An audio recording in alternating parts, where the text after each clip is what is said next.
मिरची भाजी आली, मिरची भाजी आली, मिरची भाजी आली जिया हो, मिरची भाजी आली, मिरची भाजी आली खावा हो. भजी वा वा, मिरची भजी, वा वा वा. काय केवले पार्टी का? तुला काळे केस आले ना म्हणून. मला ना मिरची भयंकर आवडते. अरे मुंबईत कोणी तिखटच खात नाही. आमच्या अकोल्याला या, माझे बाबा ना जेवणाच्या ताटात कंपल्सरी तळलेली मिरची घेतात. हे हो रे, ही रेशमा स्वयंपाक करायला लागल्यापासून केवढी मिरची खातो ना आपण माझ घरात. हो रे, याच्या आधी एवढी मिरची नाही खायचो आम्ही. काय ग रेशमा, एवढी मिरची घालतेस तू भाजीत आमटीत. मला एक सांग, ही मिरची भारतात कधी आली माहितीये का तुला? कधी? 16व्या शतकात. काही नाही, 400 वर्षांपूर्वी वगैरे आली. वा वा. आत्ताच म्हणजे. आता म्हणजे अकबराच्या काळात मिरची नव्हती? पोर्तुगीज लोकांनी आणली ना भारतात मिरची. म्हणजे ते फुटबॉलवाले? हा.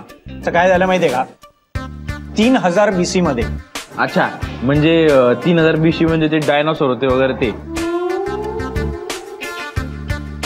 डायनोसॉर आता पण आहेत. जुरासिक पार्क नाही पाहिला तू?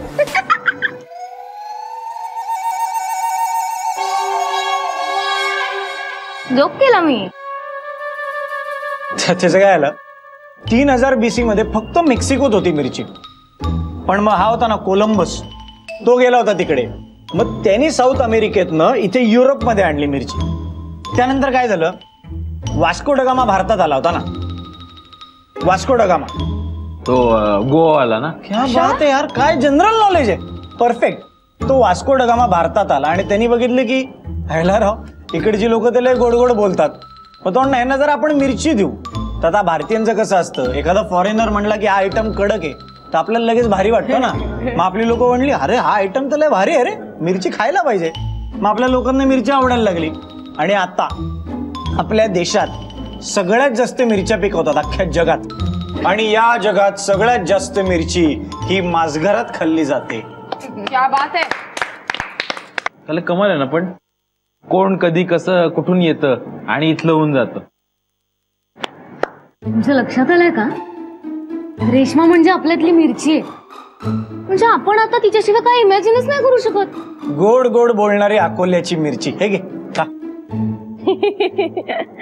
बर, मिरची कधी आली हे कळलं, बाकीच्या भाज्या कशा आल्या?